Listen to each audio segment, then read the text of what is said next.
Hello everyone, welcome back to my channel. I hope आप सबकी तैयारी अच्छी चल रही होगी। आज हम हमारे डेटा लिंक लेयर के और कुछ एमसीक्यू सॉल्व करते हैं और उनके साथ साथ उनके इम्पॉर्टेंट पॉइंट्स भी डिस्कस करते जाएंगे। कल मैं लेक्चर अपलोड नहीं कर पाई थी। My mom has a minor surgery on thumb, तो थोड़ा सा मेरा को मैनेजमेंट करना पड़ गया घर का ज़्यादा, तो इस वजह से रिकॉर्डिंग हो नहीं पाई। तो कई बार चैलेंजेस आ जाते हैं लाइफ में, बट डजेंट मैटर, हमें हमारे काम के लिए थोड़ा सा कॉन्सेंट्रेट रहना चाहिए और हमें डेडिकेटेड रहना चाहिए।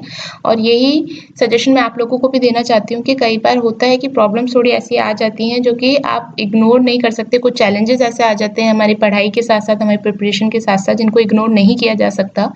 बट उसका मतलब ये नहीं कि हम डीमोटिवेट होकर बैठ जाएं। हमें कंसिस्टेंसी रखनी बहुत ज़रूरी है। अगर एक दिन पढ़ाई नहीं हो पाई तो कोई बात नहीं, दूसरे दिन हम वापस से उतनी ही लगन से हमारी पढ़ाई वापस स्टार्ट करें, ताकि कंसिस्टेंसी हमारी ब्रेक ना हो।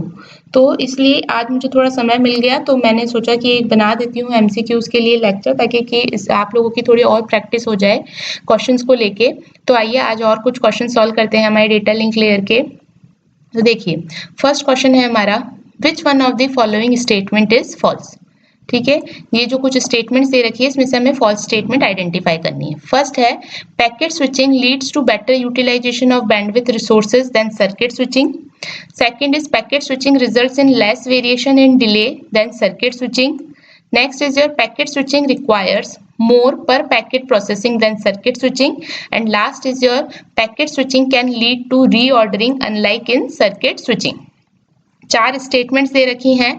चारों स्टेटमेंट्स को अगर आप देखें तो पैकेट स्विचिंग और सर्किट स्विचिंग के कंपैरिजन के बेसिस पे इन स्टेटमेंट्स को यहाँ पे मेंशन किया गया है और हमें फॉल्स स्टेटमेंट यहाँ पे आइडेंटिफाई करनी है। तो हम एक एक स्टेटमेंट के बारे में डिस्कस करते हैं और आइडेंटिफाई करते हैं कि कौन सा स्टेटमेंट फॉल्स है। स्टेटमेंट्स को देखने से पहले हम देखते हैं कि पैकेट स्विच नेटवर्क और सर्किट स्विच नेटवर्क्स क्या होते हैं। तो अगर हम पैकेट स्विच नेटवर्क्स की बात करें तो पैकेट स्विच नेटवर्क्स में क्या होता है, it move the data in separate small packets based on the destination address in each packet. And जब ये पैकेट्स आपके रिसीवर पे रिसीव्ड हो जाते हैं, that time these packets are reassembled in a proper sequence to make up the message. Message को small packets में divide करके उन पे जो भी डेस्टिनेशन एड्रेस है उसके बेसिस पे वहाँ पे उनको भेजा जाता है, और जब ये रिसीवर पे रिसीव होते हैं वहाँ पे इन पैकेट्स को रीअसेंबल करके जो भी आपका प्रॉपर मैसेज है वो यहाँ पे बनाया जाता है। जबकि जो हमारा सर्किट स्विच नेटवर्क होता है उसके अंदर क्या रिक्वायरमेंट होती है, dedicated point two point connection is required during the call. तो अब देखिए, फर्स्ट पॉइंट देखते हैं। फर्स्ट स्टेटमेंट जो हमारा था वो क्या था, packet switching leads to better utilization of bandwidth resources than circuit switching. Yes, this is true. Why? Because data moves in packets, therefore better use of resources. Data जो है वो पैकेट्स में मूव हो रहा है, उसकी वजह से क्या होता है, आपकी बैंडविड्थ काफी अच्छी यहाँ पे यूटिलाइज हो पाती है, क्योंकि सर्किट स्विच में आपको एक डेडिकेटेड पॉइंट टू पॉइंट पहले बनाना पड़ता है, जबकि पैकेट्स में आपने क्या करा, स्मॉल अपने मैसेज को स्मॉल पैकेट्स में डिवाइड कर दिया और वो पैकेट्स को फिर वहां पे फॉरवर्ड कर दिया। दूसरा क्या है, packet switching results in less variation in delay than circuit switching. This is false. Why this is false? क्योंकि जो पैकेट स्विचिंग है उसके अंदर जो क्यूइंग डिले फ्लक्चुएशन होता है वो ज्यादा होता है, क्योंकि कोई डेडिकेटेड पाथ नहीं होता। पैकेट स्विचिंग के अंदर कोई डेडिकेटेड पाथ नहीं होता, तो उस वजह से क्या होता है, जो क्यूइंग डिले है, क्यूइंग डिले जो होगा वो पैकेट्स के स्विचिंग के अंदर ज्यादा होता है। इस वजह से कि यहाँ पे क्या लिखा है कि, जबकि स्टेटमेंट क्या दे रखा है कि packet switching results in less variation in delay. Less variation नहीं होता, मोर वेरिएशन होता है डिले के अंदर सर्किट स्विचिंग के comparatively. That's why this statement is false. हमसे फॉल्स ही पूछा गया था तो ऑप्शन बी करेक्ट होगा, बट हम ऑप्शन सी और ऑप्शन डी भी देख लेते हैं। Packet switching requires more per packet processing than circuit switching. This is also true because जितनी भी इंफॉर्मेशन है आपकी, जो भी इंफॉर्मेशन रिक्वायर्ड है वो आपकी पैकेट के अंदर होती है, as well as your packet reassembling has to be done at the end, therefore more processing. हर पैकेट के अंदर जितनी भी इंफॉर्मेशन रिक्वायरमेंट है वो सारी होगी और सारी पैकेट्स की रीअसेंबली भी होती है। दैट्स वाई यहाँ पे प्रोसेसिंग आपको ज्यादा लगती है as per your circuit switching. Next है आपका फोर्थ जो पॉइंट था, packet switching can lead to reordering unlike in circuit switching. This is also true because आपका रीअसेंबली डन होता है डेस्टिनेशन के ऊपर, that's why packet reordering might occur. तो हमारा फॉल्स स्टेटमेंट कौन सा होगा, ये वाला, कि पैकेट स्विचिंग लेस वेरिएशन नहीं लेता है डिले के अंदर, उसके अंदर मोर वेरिएशन होता है। तो इसका आंसर क्या हो जाएगा, option B is the false statement. Next question करते हैं। तो नेक्स्ट क्वेश्चन हमारा न्यूमेरिकल आ गया। क्या को न्यूमेरिकल है देखते हैं। Consider a simplified time slotted MAC protocol. Time slotted MAC protocol दे रखा है where each host always has a data to send and transmit with probability p is equal to 0.2 in every slot. There is no backoff and one frame can be transmitted in one slot. So if more than one host transmit in the same slot, then the transmissions are unsuccessful due to collision. What is the maximum number of hosts which this protocol can support if each host has to be provided a minimum throughput of 0.16 frame per time slot? यहाँ क्या दे रखा है, यहाँ पे देखिए सबसे पहले question समझते हैं। क्या दे रखा है हमें क्वेश्चन कि एक टाइम स्लॉट के अंदर सिर्फ एक ही स्टेशन जो है वो डेटा को सक्सेसफुली सेंड कर सकता है। अगर एक से ज्यादा स्टेशंस ने डेटा सेंड किया तो वहां पे क्या आ जाएगा, कॉलिजन आ जाएगा, यानी कि ट्रांसमिशन आपका क्या हो जाएगा, अनसक्सेसफुल हो जाएगा। सपोज हम माने यहाँ पे कुछ चीजें अज्यूम करके चलते हैं। पहले तो आपको क्या दे रखा है, स्लॉटेड मैक प्रोटोकॉल दे रखा है और यहाँ पे दे रखा है कि अगर एक स्टेशन ट्रांसमिट करता है तो बाकी स्टेशन ट्रांसमिट नहीं करने चाहिए, तो ही ट्रांसमिशन सक्सेसफुल होगा। तो यहाँ पे अज्यूम करें कि जो प्रोबेबिलिटी है ट्रांसमिटिंग की वो है p, ठीक है, और जो नंबर ऑफ स्टेशन है जो कि ट्रांसमिट कर सकते हैं वो है सपोज n, ठीक है। अब हम कह रहे हैं कि जब एक स्टेशन ट्रांसमिट करेगा तो बाकी ट्रांसमिट नहीं करने चाहिए। इसका मतलब अगर हमारा एक स्टेशन ट्रांसमिट कर रहा है तो कितने स्टेशन ट्रांसमिट नहीं करेंगे, n-1 स्टेशन ट्रांसमिट नहीं करेंगे, क्योंकि हम मान रहे हैं कि n स्टेशन है हमारे और p क्या प्रोबेबिलिटी है, ट्रांसमिटिंग की प्रोबेबिलिटी है, ठीक है, ट्रांसमिटिंग की प्रोबेबिलिटी है, ठीक है। तो यहाँ पे ट्रांसमिटिंग की प्रोबेबिलिटी p है और हम कह रहे हैं कि एट अ टाइम एक स्लॉट में एक स्टेशन ट्रांसमिट कर सकता है, तो एक स्टेशन ट्रांसमिट करेगा विद प्रोबेबिलिटी p, तो n-1 स्टेशन जो हैं वो ट्रांसमिट नहीं करेंगे, तो नहीं ट्रांसमिट करने की प्रोबेबिलिटी कितनी हो जाएगी, 1 - p, ठीक है, n-1 स्टेशन के लिए। और हमें यहाँ क्या दे रखा है कि each host has to be provided a minimum throughput, यानी कि हर एक स्टेशन का मिनिमम थ्रूपुट कितना है, 0.16। तो n स्टेशन के लिए आपका जो थ्रूपुट होगा वो कितना हो जाएगा, 0.16 इंटू n। टोटल एक स्टेशन का 0.16 है तो टोटल थ्रूपुट कितना हो जाएगा n स्टेशन के लिए, 0.16 into n। And every station always has some data to transmit, ठीक है। यहाँ पे ये दे रखा है कि हमेशा जो होस्ट है हर होस्ट के पास कुछ डेटा होता है ट्रांसमिट करने के लिए जिसकी प्रोबेबिलिटी है p, और जो कितनी दे रखी है आपको, 0.2। तो p की प्रोबेबिलिटी अगर 0.2 है तो नहीं ट्रांसमिट करने की प्रोबेबिलिटी कितनी हो जाएगी, 0.8। और हम कह रहे हैं कि एक स्लॉट में सिर्फ एक ही स्टेशन ट्रांसमिट कर सकता है, तो सक्सेसफुल ट्रांसमिशन आपका कब माना जाएगा, जब सिर्फ एक स्टेशन ट्रांसमिट करे, ठीक है, और बाकी स्टेशन ट्रांसमिट नहीं करे, ठीक है, 0.8 n-1। ये इस तरीके से ये अपने बाइनोमियल थ्योरम में देखा था कि n इंटू एक स्टेशन ट्रांसमिट कर रहा है विद प्रोबेबिलिटी p और n-1 स्टेशन जो हैं वो ट्रांसमिट नहीं कर रहे विद प्रोबेबिलिटी 1 - p, यही होता है। तो ये वैल्यूज ही बस मैंने इसके अंदर रखी हैं। तो अगर इसको हम सॉल्व करें तो क्या हो सकता है, ये n से n कैंसिल हो जाएगा, 0.2 की पावर 1 0.2 ही होता है, 0.2 को 0.16 से कैंसिल करेंगे तो कितना आ जाएगा, 0.8 आ जाएगा, और यहाँ पे भी क्या है ये 0.8 पावर n-1। अगर हम इनका लॉग लें विद दी 0.8 रिस्पेक्ट में, क्योंकि बेस 0.8 है, तो अगर लॉग लोगे दोनों तरफ तो क्या हो जाएगा, यहाँ पे तो ये हो जाएगी वैल्यू 1 और ये कितनी हो जाएगी n-1, ठीक है। लॉग हम जो ले रहे हैं वो कौन सा ले रहे हैं, लॉग 0.8 के बेसिस पे ले रहे हैं, ताकि हमारा लॉग 0.8 और 0.8 क्या बन जाएगा, 1 बन जाएगा, और यहाँ पे n-1 पावर में इसलिए आगे आ जाएगा और log 0.8 0.8 1 बन जाएगा। बस अब हम यहाँ पे हमारे पास ये एक इक्वेशन आ गई है। यहाँ पे क्या होगा, ये -1 अगर इधर जाएगा तो n की वैल्यू कितनी हो जाएगी, 1 + 1 विच इज 2। तो यहाँ पे आंसर क्या हो जाएगा आपका कि मैक्सिमम नंबर ऑफ होस्ट कितने सपोर्ट कर सकता है, ये 2, ठीक है। आई होप ये सोल्यूशन एक्सप्लेनेशन आपको समझ में आया होगा, ठीक है। एक्सप्लेनेशन मैंने यहाँ पे डिटेल में भी वापस दे रखा है विद इंग्लिश स्टेटमेंट्स, तो आप समझ सकते हैं यहाँ से भी। नेक्स्ट क्वेश्चन देखते हैं, which of the following statement is true about CSMA-CD। First है IEEE 802.11 wireless LAN run CSMA-CD protocol, this is false, ठीक है। Ethernet is not based on CSMA-CD protocol, this is also false, Ethernet is based on CSMA-CD protocol। Third is CSMA-CD is not suitable for a high propagation delay network like satellite network, this is true, CSMA-CD is not suitable for a high propagation delay network। अभी मैं इसका आपको explanation बताऊंगी, पहले हम fourth option भी देख लेते हैं, there is a no contention in CSMA-CD network, this is also false, CSMA-CD network के अंदर contention period होता है।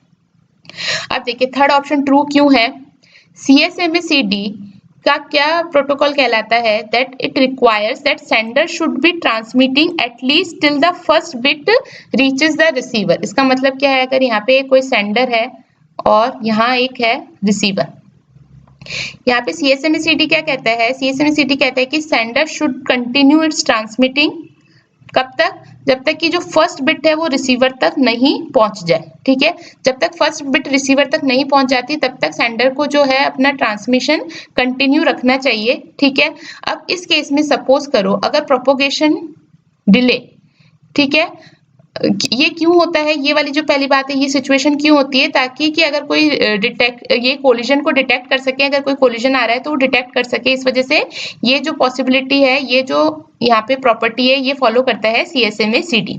लेकिन अगर कोई नेटवर्क है जिसका प्रोपोगेशन डिले जो है वो ज्यादा हाई है, प्रोपोगेशन डिले अगर बहुत ज्यादा है, तो उस केस में क्या हो जाएगा? आपको एक पैकेट साइज जो है सेंडर को बहुत बड़ा बनाना पड़ेगा।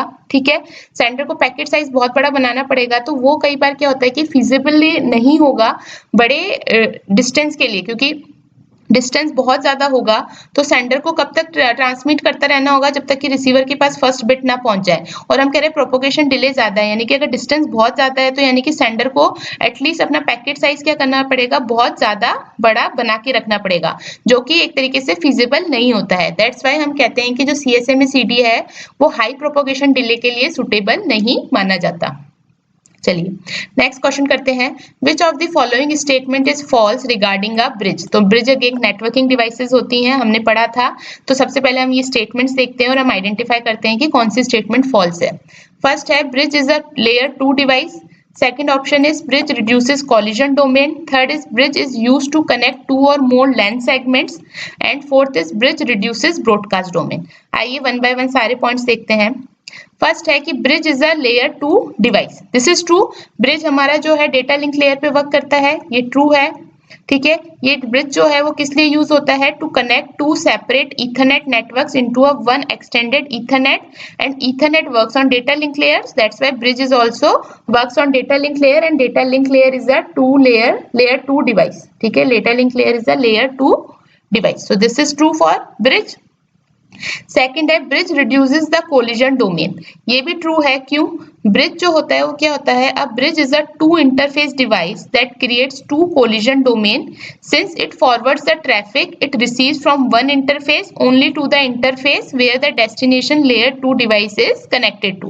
That's why bridge reduces the collision domain.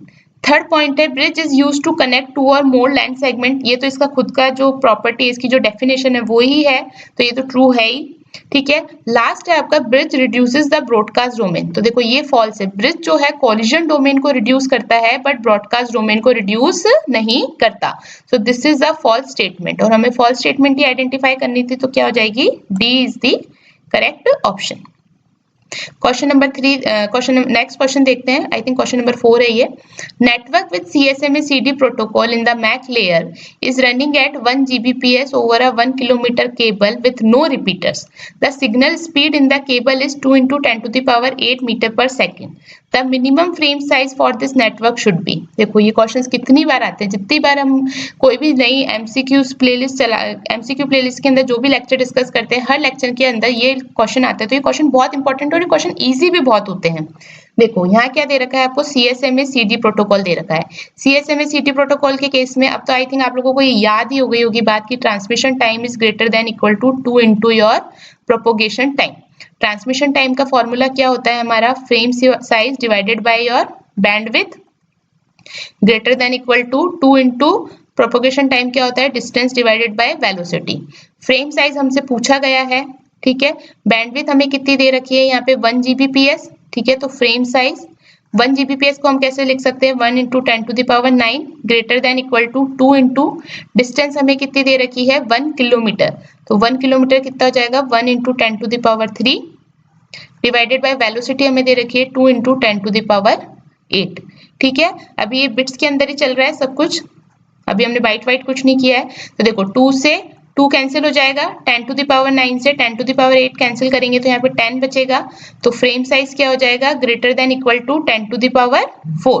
10 to the power 4 तो कितना हो जाएगा? Frame size is equal to minimum frame size कितना हो जाएगा? 10,000 बिट्स। ऑप्शंस देखिए, 10,000 बिट्स भी है ऑप्शन में, 10,000 बाइट्स भी है, 5,000 बिट्स भी है और 5,000 बाइट्स भी है। ठीक है, तो यहाँ पे क्या हो जाएगा, देखो अगर यहाँ पे क्या होता है जनरली स्टूडेंट्स क्या करते हैं, 2 याद तो रहता है लेकिन जब हम फॉर्मूला यूज करते हैं, न्यूमेरिकल सॉल्व करना करते हैं तो कई बार ये 2 हम स्किप कर देते हैं, तो आपका आंसर 5,000 बिट्स भी आ सकता है। ठीक है, अब देखो बिट्स और बाइट्स में इन्होंने क्यों दिया है, क्योंकि आप क्वेश्चन तो सॉल्व कर रहे हो लेकिन आपको यूनिट्स भी ध्यान रहनी चाहिए कि किस यूनिट पे आप वर्क कर रहे हो। तो यहाँ पे आप देखिए, आपने जब चीजें सॉल्व की तो हमारा यूनिट क्या आ रहा था, यहाँ पे हमने जो सॉल्व किया वो हमने बिट्स के लिए सॉल्व किया है। ठीक है, अभी तक बाइट्स में कहीं कन्वर्ट नहीं किया क्योंकि बैंडविड्थ आपको बिट्स में दे रखी थी, तो हम जो सोल्यूशन है वो भी बिट्स में निकाल रहे थे, इसलिए हमारा आंसर क्या आ रहा है 10,000 bits, that means A option आ रहा है। ठीक है, यहाँ पे तो अब ये देखो इसने बिट्स में भी दे रखा है, बाइट्स में भी दे रखा है, तो जब तक यूनिट कन्वर्जन आपका सही नहीं होगा तो आपको आंसर सही नहीं मिलेगा, क्योंकि जो गलत आंसर आपका आ रहा होगा ना वो भी ऑप्शन के अंदर गिवन होगा। ठीक है, और स्टूडेंट्स मोस्टली क्या करते हैं, उस गलत ऑप्शन को ही सही टिक करके आ जाते हैं। ठीक है, तो प्लीज यूनिट कन्वर्जन का ध्यान रखिए, फॉर्मूलाज का ध्यान रखिए और कौन सा प्रोटोकॉल आप यूज कर रहे हैं उस चीज का ध्यान रखिए। चलिए, ये यहाँ पे सोल्यूशन दे रखा है, इसको आप देख सकते हैं, बाद में जब मैं आपके साथ ये पीडीएफ शेयर करूंगी तो वहां आप देख लीजिएगा। नेक्स्ट क्वेश्चन करते हैं। A channel has a bit rate of 4 kbps and one way propagation delay is 20 millisecond. Channel uses a stop and wait protocol, मतलब विंडो साइज 1 होगा। ट्रांसमिशन टाइम जो है एक्नॉलेजमेंट फ्रेम का वो क्या बोल रहा है, नेग्लिजिबल है।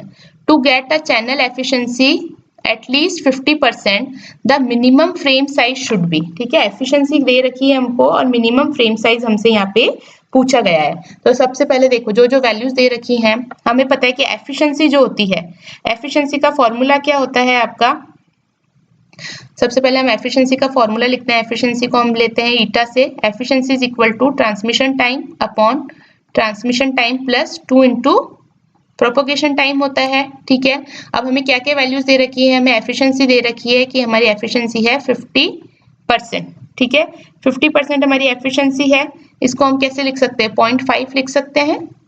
ठीक है, 50 डिवाइडेड बाय 100 करेंगे तो 0.5 आ जाएगा।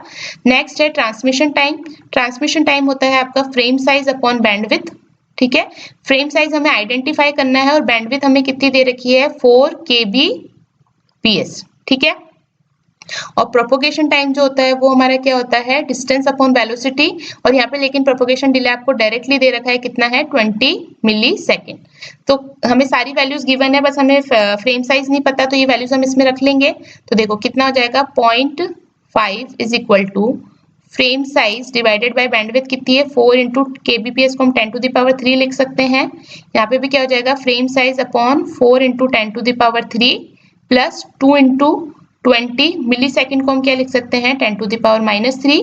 इसको अगर हम सॉल्व करेंगे तो क्या हो जाएगा, 0.5 is equal to frame size divided by 4 into 10 to the power 3 divided by इस 4 इंटू 10 टू द पावर 3 का अगर एलसीएम ले ले तो क्या आ जाएगा, frame size plus 2 into 20 into 10 to the power -3 into 4 into 10 to the power 3।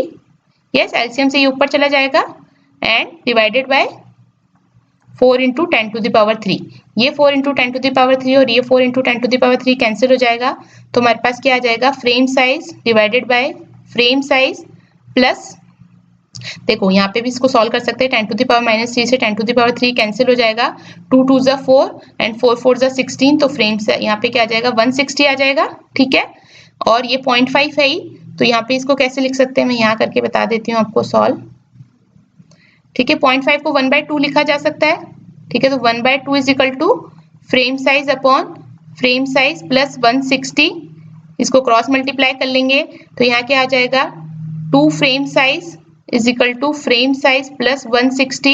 ये फ्रेम साइज को लेफ्ट हैंड साइड में भेजेंगे तो क्या आ जाएगा, फ्रेम साइज इक्वल टू 160, और ये 160 किस में आ रहा है, बिट्स में आ रहा है, ये ध्यान रखना, क्योंकि हमारे को जो बैंडविड्थ दे रखी थी वो kbps में दे रखी थी और मैंने यहाँ पे आप देखिए कहीं पर भी बिट्स को बाइट में कन्वर्ट नहीं किया है, मैंने इस 4 kbps को ही एज इट इज लिया है, किलो को बस 10 टू द पावर 3 में कन्वर्ट किया है। तो हमारा फ्रेम साइज कितना आ गया, 160 बिट्स। अब यहाँ पे भी देखो इन्होंने, ये भी कैची है, शायद गेट के अंदर आया हुआ है, 160 बिट्स भी दे रखा है, 160 बाइट्स भी दे रखा है, या आंसर होगा 160 बिट्स। अब देखो यहाँ पे 80 बाइट्स और 80 बिट्स देने का भी एक कैच है, यहाँ पे ये क्यों दे रखा है, इन्होंने क्या बोला है, one way propagation delay. One way propagation delay मतलब आपको प्रोपोगेशन डिले की वैल्यू दे रखी है। कई बार स्टूडेंट्स कंफ्यूज हो जाते हैं और वो क्या कर लेते हैं, इस वन वे प्रोपोगेशन डिले को आरटीटी मान लेते हैं और इसको क्या कर देते हैं, हाफ कर देते हैं। तो इसको हाफ कर दोगे तो फिर आंसर आपका कुछ और आएगा। ठीक है। तो ध्यान रखना, वन वे प्रोपोगेशन डिले दे रखा है, इसका मतलब प्रोपोगेशन डिले ही दे रखा है आपको डायरेक्टली, आरटीटी नहीं दे रखा, ठीक है। तो आंसर क्या आ गया 160 बिट्स, ठीक है। सोल्यूशन मैंने दे रखा है यहाँ पे, आप देख सकते हैं बाद में भी। नेक्स्ट देखिए, in a TDM medium time division medium access control bus LAN, each station is assigned one time slot per cycle for transmission. Assume that the length of each time slot is the time to transmit 100 bits plus the end to end propagation delay. ये आपका total time यहाँ पे दे रखा है, ठीक है। Assume a propagation speed is 2 × 10⁸ metre per second. Length दे रखी है लैन की, यानी डिस्टेंस दे रखी है 1 kilometre with a bandwidth of 10 Mbps। Maximum number of stations that can be allowed in the LAN so that the throughput of each station, her station का आपका throughput कितना दे रखा है 2/3। तो देखा जाए तो टोटल थ्रूपुट यहाँ पे कितना हो जाना चाहिए, अगर हम स्टेशंस माने, लेट हम मान रहे हैं कि स्टेशंस जो हमारे n है, तो टोटल थ्रूपुट कितना हो जाएगा 2/3 n हो जाएगा, ठीक है। अब यहाँ पे देखिए, सबसे पहले हमें क्या निकालनी है, हमें यहाँ पे देखिए जो एफिशिएंसी है वो निकालनी है। एफिशिएंसी हम क्या निकाल सकते हैं, एफिशिएंसी का फॉर्मूला आपका होता है transmission time upon transmission time plus propagation time, ठीक है। एफिशिएंसी हम क्यों निकाल रहे हैं, अभी आपको देखिए समझ में आएगा कि यहाँ पे एफिशिएंसी निकालने का क्या मतलब है। क्योंकि जो टोटल थ्रूपुट है, हमें पता होना चाहिए टोटल थ्रूपुट है, थ्रूपुट का जो फॉर्मूला होता है वो क्या होता है, थ्रूपुट इज इक्वल टू होता है एफिशिएंसी इनटू बैंडविड्थ। अब हमें, क्योंकि हमें यहाँ पे पूछा गया है टोटल नंबर ऑफ स्टेशन, हमें n की वैल्यू पूछी गई है और हमें पता है कि टोटल थ्रूपुट 2/3n है, ठीक है। यानी कि थ्रूपुट की वैल्यू है 2/3n। हमें बैंडविड्थ ऑलरेडी गिवन है, बैंडविड्थ कितनी गिवन है इसके अंदर, यहाँ पे 10 Mbps, ठीक है, 10 Mbps गिवन है। तो अगर हम एफिशिएंसी की वैल्यू निकाल लें और इस इक्वेशन में इस वैल्यू को रख दे तो हम n की वैल्यू इजीली निकाल सकते हैं। तो एफिशिएंसी निकालने के लिए हमें एफिशिएंसी कैलकुलेट करने का फॉर्मूला क्या हो जाता है, transmission time divided by transmission time plus propagation time, ठीक है। Transmission time plus propagation time. तो यहाँ पे अब सबसे पहले निकालनी पड़ेगी हमें किसकी वैल्यू, ट्रांसमिशन टाइम और प्रोपोगेशन टाइम की। ट्रांसमिशन टाइम क्या होता है आपका, frame size divided by bandwidth, ठीक है। तो यहाँ पे देखिए फ्रेम साइज कितना है 100 बिट्स दे रखा है, प्लस बैंडविड्थ कितनी है 10 Mbps। इसको सॉल्व करेंगे तो कितना आ जाएगा, ये कैंसिल हो जाएगा और मेगा को अगर ऊपर भेजेंगे तो माइक्रो में कन्वर्ट हो जाएगा। तो 10 माइक्रोसेकंड तो आपका ट्रांसमिशन टाइम है। प्रोपोगेशन टाइम अगर हम निकाले तो कितना हो जाएगा, आपकी लेंथ है 1 × 10⁻3, 1 किलोमीटर में दे रखी है, इसलिए इसको कन्वर्ट कर दिया मीटर में, क्योंकि हमें जो स्पीड दे रखी है वो दे रखी है 2 × 10⁸ मीटर पर सेकेंड। इसको हम सॉल्व करेंगे तो कितना आ जाएगा, यहाँ से ये सॉल्व करिए, 10⁻3 से जो है 10⁸ कैंसिल हो जाएगा तो 10⁵ हो गया, ठीक है। यहाँ पे इसको हम लिखेंगे तो कितना हो जाएगा, ये 0.5 × 10⁻⁻5। अब देखिए ये वाला माइक्रो सेकंड में आ रहा है और ये सेकंड में आ रहा है, तो प्रोपोगेशन टाइम को भी माइक्रो सेकंड में कन्वर्ट करना है। तो उसके लिए हम क्या करेंगे, यहाँ पे 10 से मल्टीप्लाई और 10 से डिवाइड कर देंगे।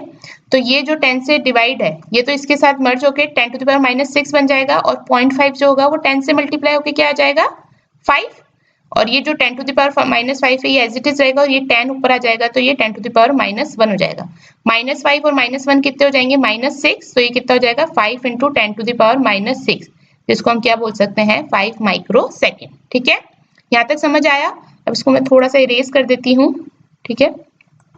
तो यहाँ पे मैं बस डायरेक्टली एक बार वैल्यूज लिख लेती हूँ, आपको सॉल्व करने के लिए मैंने इसको कंप्लीट कैलकुलेशन आपको करके बताई थी। मैं एक बार डायरेक्टली इनकी वैल्यूज यहाँ लिख लेती हूँ। आई होप समझ तो आ गया होगा कैसे निकालना है ट्रांसमिशन टाइम और आपका प्रोपोगेशन टाइम। अब यहाँ पे सिंपली इनको लिख लेते हैं एक बार। तो देखो कितना हुआ आपका ट्रांसमिशन टाइम, यहाँ पे कितना हो गया 10 माइक्रोसेकंड आया था हमारा, ट्रांसमिशन टाइम आया हमारा 10 माइक्रोसेकंड, ठीक है। और यहाँ पे भी ट्रांसमिशन टाइम 10 और ये कितना आ जाएगा आपका 5 माइक्रोसेकंड आया था, तो ये कितना हो गया 10 डिवाइडेड बाय 15। इसको हम क्या लिख सकते हैं 2/3 लिख सकते हैं, 5 2 = 10, 5 3 = 15। तो देखो एफिशिएंसी कितनी आ गई 2/3। तो टोटल थ्रूपुट के अगर उस पर हम वैल्यू रखें तो 2/3n तो हमारा टोटल थ्रूपुट आ रहा था, क्योंकि हर स्टेशन का 2/3 है और टोटल स्टेशन हम n मान के चल रहे हैं तो 2/3n हो जाएगा। एफिशिएंसी हमारी कितनी आ गई 2/3 और बैंडविड्थ हमको कितनी गिवन है 10, ठीक है। तो यहाँ पे इसको सॉल्व कर लेंगे आप, बस एफिशिएंसी हमें मिल गई, बैंडविड्थ हमें गिवन थी, तो 2/3 से 2/3 कैंसिल हो जाएगा तो n = कितना हो जाएगा 10। यानी आपके पास कितने नंबर ऑफ स्टेशन हो सकते हैं, मैक्सिमम नंबर ऑफ स्टेशन आप कितने अलाउ कर सकते हो इस लाइन के अंदर 10 स्टेशन आप अलाउ कर सकते हो। जब आप तभी आप कितना अचीव कर पाओगे, हर एक स्टेशन का 2/3 थ्रूपुट आप अचीव कर पाओगे। ठीक है, तो देखो यहाँ पे थ्रूपुट दे रखा था और उसके बेसिस पे इन्होंने नंबर ऑफ स्टेशंस पूछा। तो जब तक थ्रूपुट का आपको फॉर्मूला नहीं पता होगा तो आप ये कुछ भी सॉल्व नहीं कर पाओगे। तो थ्रूपुट का फॉर्मूला क्या होता है, एफिशिएंसी इनटू बैंडविड्थ, और एफिशिएंसी का फॉर्मूला क्या होता है, transmission time upon transmission time plus propagation time. तो यहाँ से हमने क्या निकाला है, इसको सॉल्व किया और यहाँ से हमको हमारा आंसर मिल गया n = 10। ठीक है, तो ये सोल्यूशन यहाँ पे दे रखा है, आप यहाँ से भी देख सकते हैं। Next question CRC। देखो ये क्वेश्चन मैं आपके हर एक लेक्चर में इसलिए डालती हूँ ताकि आप खुद से प्रैक्टिस करें, क्योंकि इसके मैं 2-3 क्वेश्चंस आपको अलग से सेपरेट भी सॉल्व करवा चुकी हूँ। प्लस जब हमने CRC डिटेल में पढ़ा था लेक्चर के अंदर हमारे कंप्यूटर नेटवर्क की प्लेलिस्ट में, तब भी मैंने इसके काफी क्वेश्चंस आपको सॉल्व करवाए थे।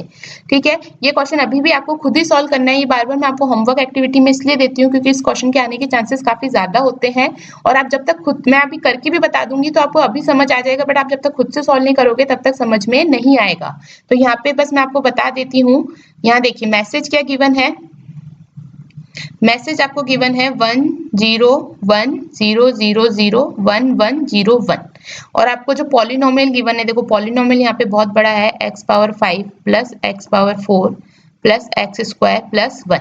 इसको बाइनरी में कैसे कन्वर्ट करेंगे, x⁴ की कोफिशिएंट 1 हो जाएगा, x⁴ का कोफिशिएंट 1 हो जाएगा, x³ आता है 4 और 2 के बीच में, लेकिन ये नहीं दे रखा आपको पॉलिनोमियल में, यानी इसका कोफिशिएंट हो जाएगा 0। x² आपका कोफिशिएंट पॉलिनोमियल में है इसलिए इसको 1 हो जाएगा। x² और 1 के बीच में, यानी 1 का मतलब क्या होगा, x⁴, तो 2 और 0 के बीच में कौन सा आता है, x⁴ आती है, वो आपका पॉलिनोमियल में गिवन नहीं है तो इसका कोफिशिएंट 0 हो जाएगा, और x⁴ का कोफिशिएंट हो जाएगा 1।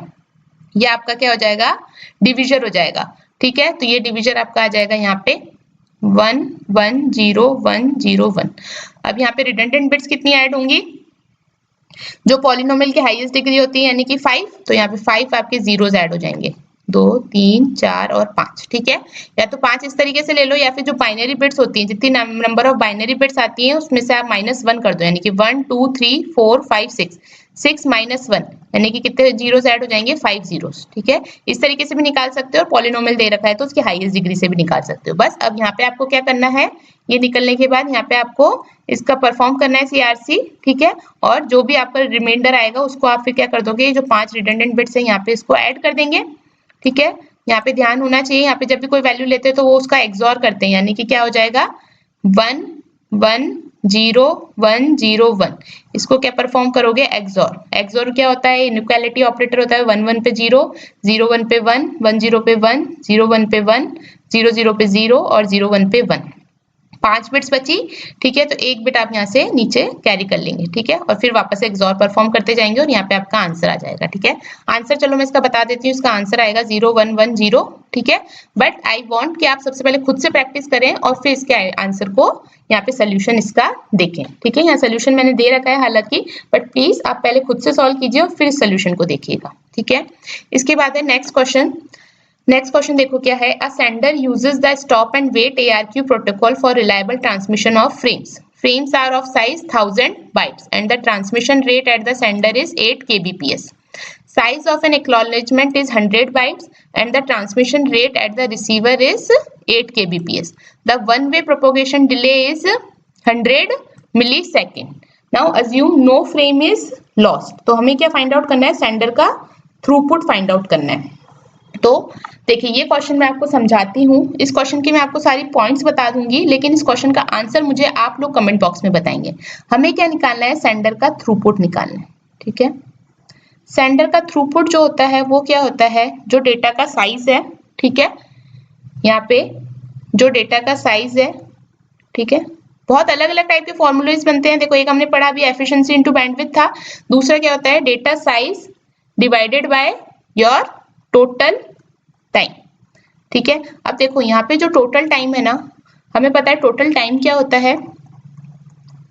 टोटल टाइम जो होता है, डेटा साइज तो आपको दे रखा है डायरेक्टली कितना है, 1000 बाइट्स है, तो उसमें तो कोई दिक्कत नहीं है, डेटा साइज तो आप यहाँ पे एज इट इज रख देंगे 1000 बाइट्स। ठीक है, लेकिन जो टोटल टाइम होगा वो क्या होगा, टोटल टाइम होगा transmission time of data plus 2 into propagation time true into propagation time क्यों? क्योंकि यहाँ पे डेटा का प्रोपोगेशन टाइम भी आएगा प्लस एक्नॉलेजमेंट का भी आएगा, क्योंकि यहाँ पे एक्नॉलेजमेंट इन्होंने स्पेसिफिकली मेंशन किया है कि जो साइज है एक्नॉलेजमेंट का वो 100 बाइट्स है, यानी कि यहाँ पे उसको आपको नेग्लिजिबल नहीं मानना है। यहाँ पे मेंशन कर रखा है कि आपको जो एक्नॉलेजमेंट है उसको भी कंसिडर करना है, तो एक्नॉलेजमेंट का ट्रांसमिशन टाइम भी कंसिडर होगा और प्रोपोगेशन टाइम भी कंसिडर होगा। तो यहाँ पे प्रोपोगेशन टाइम तो क्योंकि चाहे डेटा हो या एक्नॉलेजमेंट हो दोनों का सेम होगा, और क्या होगा इसमें add transmission time of acknowledgement. ठीक है, ये आप पूरा सॉल्व करेंगे तो आपको यहाँ पे वैल्यू मिलेगी टोटल टाइम की। तो टोटल टाइम आपका क्या हो जाएगा, देखो ट्रांसमिशन टाइम को अगर हम देखें, डेटा का ट्रांसमिशन टाइम के लिए फ्रेम साइज आपको दे रखा है 1000 बाइट्स, तो इसको 1000 into 8 लिख सकते हैं, डिवाइडेड बाय आपको बैंड स्पीड कितनी दे रखी है 80 kbps, सॉरी स्पीड नहीं, बैंडविड्थ कितनी दे रखी है 80 kbps। तो 80 kbps को हम कैसे लिख सकते हैं, 80 into 10⁻³ plus propagation time, propagation time आपको डायरेक्टली दे रखा है 100 मिलीसेकंड, तो इसको हम कैसे लिख सकते हैं 100 into 10⁻³ सबको हम सेकंड में लिख रहे हैं इसलिए मैंने इसको मिलीसेकंड को 100 into 10⁻³ कर दिया, प्लस ट्रांसमिशन टाइम एक्नॉलेजमेंट का कितना हो जाएगा, एक्नॉलेजमेंट का साइज कितना है 100 बाइट्स। ठीक है, तो 100 into 8 हो जाएगा, और बैंडविड्थ कितनी दे रखी है यहाँ पे 8 into 8 kbps, यानी 8 into 10⁻³। अब देखो इस क्वेश्चन में सबसे इंपॉर्टेंट चीज यही है, आपको ये वाली वैल्यूज फाइंड आउट करनी आनी चाहिए। देखो जब डेटा का ट्रांसमिशन टाइम पूछा गया है तो डेटा का साइज और सेंडर की बैंडविड्थ कितनी थी वो हमने ली। जब एक्नॉलेजमेंट का आपसे ट्रांसमिशन टाइम पूछा गया तो एक्नॉलेजमेंट का क्या साइज था, और एक्नॉलेजमेंट क्योंकि रिसीवर भेजता है तो रिसीवर की बैंडविड्थ यहाँ पे ली गई है। ठीक है, तो ये बहुत इंपॉर्टेंट क्वेश्चन है क्योंकि इस क्वेश्चन के अंदर देखो बहुत सारी चीजें इन्होंने मेंशन कर रखी है। ठीक है, सबसे पहले पूछा हमसे थ्रूपुट गया था, थ्रूपुट का फॉर्मूला होता है data size upon total time. Data size हमको ऑलरेडी गिवन है, डेटा साइज तो ऑब्वियसली डेटा का ही साइज लेना है, यहाँ पे एक्नॉलेजमेंट का साइज नहीं लेना है। ठीक है, टोटल टाइम हमसे पूछा गया था क्योंकि यहाँ पे एक्नॉलेजमेंट को भी इन्होंने स्पेशली मेंशन किया है, यानी कि एक्नॉलेजमेंट को नेग्लेक्ट नहीं करना है। तो टोटल टाइम क्या हो जाएगा, डेटा का transmission time plus 2 into propagation time. 2 into क्यों होगा, क्योंकि डेटा का प्रोपोगेशन टाइम भी ऐड होगा और एक्नॉलेजमेंट का भी ऐड होगा, प्लस आपका एक्नॉलेजमेंट टाइम ऐड हो जाएगा ट्रांसमिशन का। ठीक है, ट्रांसमिशन टाइम ऐड हो जाएगा एक्नॉलेजमेंट का। तो यहाँ पे इसका ट्रांसमिशन टाइम ले लिया डेटा का, और ये ट्रांसमिशन टाइम ले लिया। इसको आप सॉल्व करेंगे तो आपको टोटल टाइम की वैल्यू मिल जाएगी। ये सॉल्व आप खुद से कर लीजिएगा, तो टोटल टाइम आपको जो मिल जाएगा वो यहाँ पे कितना मिल जाएगा 0.4 सेकेंड। ठीक है, टोटल टाइम मिल गया, डेटा साइज आपको मिल गया, तो थ्रूपुट कितना हो जाएगा अब आपका, बस ये वैल्यूज आपको यहाँ रखनी है। चलो हालांकि क्वेश्चन मैंने खुद ही पूरा सॉल्व करवा दिया आपको, बट मैं चाहती थी कि ये क्वेश्चन आप खुद से सॉल्व करें। तो 1000 अपॉन 0.4 रखेंगे तो इससे क्या आंसर आ जाएगा, ये आपका आ जाएगा 2500। ठीक है, 2500 बाइट्स पर सेकेंड। ठीक है, अब देखो 2500 बाइट्स पर सेकंड आया है ये, ठीक है ना, जबकि आपको जो बैंडविड्थ है वो सब बिट्स में दे रखी है। तो जब आप इसको सॉल्व करोगे तब आपको थोड़ा सा, यहाँ पे हमने बाइट्स पर सेकंड में क्यों लिखा है, क्योंकि जो फ्रेम साइज दे रखा था वो 1000 आपको बाइट्स दे रखा था। ठीक है, और जो टोटल टाइम हमने निकाला वो किसमें निकाला, सेकंड के अंदर, इसलिए यहाँ पे क्या आंसर आ रहा है 2500 बाइट्स पर सेकेंड। इसको मैं कैपिटल भी लिख देती हूँ, बाइट्स पर सेकेंड। ठीक है, तो आई होप ये क्वेश्चन समझ में आया होगा। बहुत इंपॉर्टेंट क्वेश्चन है, इसके अंदर बहुत सारी टर्मिनोलॉजीज इन्होंने इंक्लूड करी है, इसलिए आपको समझ में आना चाहिए कि डेटा का ट्रांसमिशन टाइम पूछा गया है तो डेटा का साइज और सेंडर का बैंडविड्थ लेना है। एक्नॉलेजमेंट का ट्रांसमिशन टाइम पूछा गया है तो एक्नॉलेजमेंट का साइज और रिसीवर का बैंडविड्थ देना है। क्वेश्चन में कई बार हो जाता है कि बोल देते हैं कि सेंडर और रिसीवर दोनों का बैंडविड्थ सेम है, तब आप दोनों तरफ बैंडविड्थ सेम यूज कर सकते हो, लेकिन अगर आपको स्पेशली मेंशन कर रखा है सेंडर और रिसीवर का बैंडविड्थ तो उस अकॉर्डिंगली आपको वैल्यूज को फॉर्मूला के अंदर रखना है। चलिए, ये इसका एक्सप्लेनेशन मैंने यहाँ पे भी दे रखा है, आप देख सकते हैं। अब नेक्स्ट क्वेश्चन करते हैं। In an Ethernet local area network which one following statement is true. हमें ईथरनेट लोकल एरिया के नेटवर्क के बेसिस पे बताना है कि कौन सा स्टेटमेंट ट्रू है। फर्स्ट स्टेटमेंट क्या है, A station stop to sense the channel once it starts transmitting a frame। इसमें क्या कह रहा है कि जब एक चैनल ट्रांसमिट करना स्टार्ट कर देता है तो वो स्टेशन जो है सेंस करना स्टॉप कर देता है। ये फॉल्स है, ऐसा नहीं है। स्टेशन सेंस करता है चैनल को after it starts transmitting a frame. Next है, the purpose of the jamming signal is to pad the frames that are smaller than minimum frame size. This is false, क्योंकि वो उसके लिए तो हम पैडिंग यूज करते हैं। जैमिंग सिग्नल तो कब यूज होता है, जब आपका कोलिजन आ जाता है, तो उस केस में रिसीवर जो है एक जैमिंग सिग्नल जनरेट करता है जो कि किस लिए होता है? टू इंडिकेट करने के लिए कि कॉलिजन जो है वो अकर हो गया है, ठीक है। तो जैमिंग सिग्नल से आप कॉलिजन डिटेक्ट करते हो, बट वो कॉलिजन जैमिंग सिग्नल पैडिंग के काम में नहीं आता है फ्रेम साइज के, तो ये भी फॉल्स है। नेक्स्ट है station continues to transmit the packet even after the collision is detected. क्या कह रहे हैं कि कोई स्टेशन है, ठीक है, अगर उसको कोलिजन डिटेक्ट हो गया तो उसके बाद भी वो ट्रांसमिशन को कंटिन्यू रखेगा। This is also false. अगर कोलिजन आ जाता है तो स्टेशन जो है स्टॉप कर देता है ट्रांसमिशन को और वेट करता है some random amount of time, ठीक है। और ये रैंडम अमाउंट ऑफ टाइम हम कैसे निकालते हैं? With the help of exponential back of algorithm, ठीक है। इस एक्सपोनेंशियल बैक ऑफ एल्गोरिथम मैंने समझाया था, उसके बेसिस पर यहाँ पे कुछ अमाउंट ऑफ टाइम के लिए जो है आपका स्टेशन वेट करता है आफ्टर द कोलिजन, और उसके बाद फिर वापस से ट्रांसमिशन को स्टार्ट करने के लिए चैनल को सेंस करता है, ठीक है। तो यहाँ पे जो एक्सपोनेंशियल बैक ऑफ टाइम है वो किस लिए यूज होता है? कॉलिजन की प्रोबेबिलिटी को रिड्यूस करने के लिए, ठीक है। तो लास्ट जो ये भी फॉल्स हो गया, ठीक है, कंटिन्यूसली ट्रांसमिट नहीं करेगा। लास्ट ऑप्शन क्या है? The exponential back of mechanism reduces the probability of collision on retransmission. This is true, ठीक है। This last statement is true. अभी देखो इस स्टेटमेंट का कनेक्शन इसी से ही है। अभी मैंने समझाया कि जैसे स्टेशन को पता चलता है कॉलिजन आया तो स्टेशन स्टॉप कर देता है ट्रांसमिशन को, वेट करता है रैंडम अमाउंट ऑफ टाइम को, ठीक है। और रैंडम अमाउंट ऑफ टाइम आप कैसे फाइंड आउट करते हो? With the help of exponential back of algorithm. That's why this exponential back of algorithm mechanism reduces the probability of collision, क्योंकि ये अलाउ करता है स्टेशंस को कुछ रैंडम अमाउंट ऑफ टाइम का वेट करने के लिए, ठीक है। तो इसका आंसर क्या हो जाएगा आपका?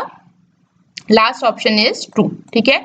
हमसे ट्रू ही पूछा गया था तो इसका आंसर हो जाएगा डी, ठीक है। तो that's it for this lecture. Lectures काफी बड़े हो जाते हैं इसलिए मैं थोड़े से क्वेश्चंस लेती हूँ, बट मैं कोशिश करती हूँ कि जो भी क्वेश्चन लिया जा रहा है उस क्वेश्चन से आपके ज्यादा से ज्यादा कॉन्सेप्ट्स क्लियर हों। तो वीडियो अच्छा लगा है तो प्लीज लाइक कीजिए, सब्सक्राइब कीजिए चैनल को और शेयर कीजिए और भी स्टूडेंट्स के साथ जिनके लिए काफी हेल्पफुल हो सकते हैं, उनके चाहे यूनिवर्सिटी एग्जाम्स हो या कॉम्पिटिटिव एग्जाम्स हो। So thank you everyone.